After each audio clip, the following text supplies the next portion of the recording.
Hello friends, CV merit stream চ্যানেলে আমি তোমাদেরকে ওয়েলকাম জানাচ্ছি। আজকে আমি তোমাদেরকে জানাতে চাই যারা ওয়েস্ট বেঙ্গল জেকা এক্সাম 2025 দেবে। এখন কিন্তু মানে আমাদের ইনস্টিটিউটে এবার আস্তে আস্তে আমরা মক টেস্ট নেওয়া স্টার্ট করে দিচ্ছি। মক টেস্ট কখন নিতে হয়, কখন দেওয়া দরকার সেটা সবাই বুঝতেই পারছে। কারণ যারা এতদিন বসেছিল তারা হয়তো অবাক হবে যে পরীক্ষার তো এখনো দেরি আছে। পরীক্ষার খুব বেশি দেরি নেই। আমরা আইডিয়ালি যদি ধরে নিই জুন মাসে যদি পরীক্ষা হয়, মানে এটা আমি অ্যাজাম্পশন করছি, অবশ্যই বোর্ড নোটিশ দেবে। আমরা নোটিশটা ওয়েবসাইটে রোজই নজর রাখছি, সেটা জানতে পারলে তোমাদেরকে অবশ্যই জানিয়ে দেবো। আর তোমরাও দেখো যদি তোমরা দেখতে পাও নোটিশটা। তো এখন ব্যাপার হচ্ছে এখন থেকে মক টেস্ট দেওয়া স্টার্ট মানে মক টেস্ট এখন না হলেও আর কিছুদিন পর থেকে কিন্তু মক টেস্ট দেওয়া স্টার্ট করে দিতে হবে। ওই ধরতে গেলে ফেব্রুয়ারি মাস থেকেই আমরা স্টার্ট করে দিচ্ছি। আর এখন আর কিছু করার নেই, যারা মানে পড়া শুরু করেনি তাদেরকে আমি বলবো ব্যাড লাক, কিছু করার নেই। র্যাঙ্ক 1000-এর উপরে যাওয়া নিশ্চিত। কেননা এটা একটা কম্পিটিটিভ এক্সাম এবং এখানে একটা পার্ট তো আমাদের নেগেটিভ মার্কিং থাকে, সেই জায়গাটাই হচ্ছে ভয়। এবং যে পার্টটাতে নেগেটিভ মার্কিং নেই সেই পার্টটাতেও ভুলভাল অ্যান্সার করে আসলে তো আর নাম্বার পাওয়া যাবে না। তো যে যে ডিফিকাল্ট সাবজেক্টগুলো আছে, ডেটা স্ট্রাকচার আছে, সফটওয়্যার ইঞ্জিনিয়ারিং আছে, সি প্রোগ্রামিংটা আমি বলবো ওটা খুব একটা ডিফিকাল্ট না। ডিফিকাল্ট না মানে যারা প্রোগ্রাম মুখস্থ করে তাদের পক্ষে ওটা ডিফিকাল্ট হয়ে যাবে।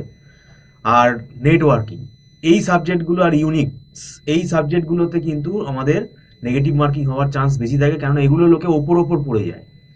ভেতরে ডেপথে পড়তে হবে, তবে গিয়ে কিন্তু মানে আমি এখানে যে কথাটা বলতে চাইছি যে ভাই যাদের টার্গেট হচ্ছে ভাই আমি যদি কোনোভাবে একটু র্যাঙ্ক কম করতে পারি, গভর্নমেন্ট কলেজে যাতে আমি একটু চান্স পেতে পারি, তাদের জন্য বলছি। মানে তারা মানে যারা জেকা এক্সামটাকে সিরিয়াসলি নিচ্ছে। আর সবার তো ফাইন্যান্সিয়াল কন্ডিশন সমান না, তাই সবাই চাইবে না যে আমি প্রাইভেট কলেজে, যে কোনো একটা প্রাইভেট কলেজে অ্যাডমিশন নিয়ে নেবো, আমার আর কোনো ব্যাপার না। সেটা সেইটা তাদের ব্যক্তিগত ব্যাপার।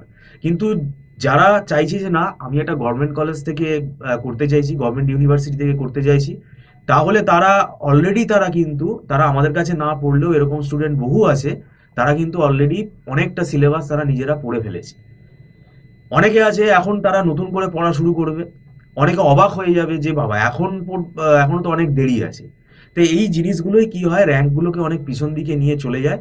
এমনকি প্রাইভেট কলেজ যেগুলো আমাদের ওয়েস্ট বেঙ্গলের রেপুটেড রিনাউন্ড যে প্রাইভেট কলেজগুলো আছে, যেখানে ভালো খুব প্লেসমেন্টের রেকর্ড আছে, এরকম আছে, কিন্তু সেখানে জেকা কাউন্সিলিং এর থ্রু দিয়েই তারা কিন্তু অ্যাডমিশন নেবে। প্রভিশনাল অ্যাডমিশনের কিন্তু কোনো মানে নেই, সেটা কিন্তু ফাইনাল না। যতক্ষণ না তোমার ই কাউন্সিলিং হচ্ছে ততক্ষণ সেটা কিন্তু ভ্যালিড না। তাই সেই কাউন্সিলিং এর থ্রু দিয়ে যেতে গেলে তোমাকে জেকা এক্সাম দিতে হবে, এবং জেকাতে তুমি যদি সেই র্যাঙ্ক যদি না করো, মানে তাদের যে র্যাঙ্ক অনুযায়ী যাচ্ছে রিক্রুট মানে অ্যাডমিশনটা, সেই র্যাঙ্কের মধ্যে তুমি যদি না আসো তোমাকে নেবে না। তো যাই হোক, এখন কিছু করার নেই। এখন যেটুকু সময় আছে, যদি তোমাদের মনে হয় যে না এখন যেটুকু সময় হাতে আছে, কারুকে তো এখন প্রথম থেকে পড়ানো সম্ভব না।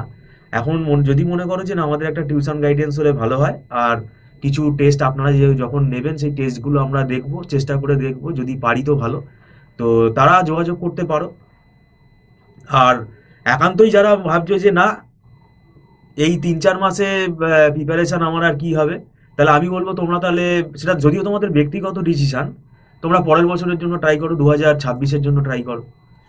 কেননা এটা বসে যাতা র্যাঙ্ক করলে তো হলো না, তাই না? তো সেটা এখানে বুঝতে হবে। তো অনেক লেট হয়ে গেছে, আমাদের তো সিলেবাস অনেক এগিয়ে গেছে, আমাদের প্রায় 11 মাস মতো ক্লাস হয়ে গেছে, 11 মাস চলছে খুব সম্ভবত। যাই হোক, ভিডিওটা সম্পূর্ণ দেখার জন্য থ্যাংক ইউ সো মাচ।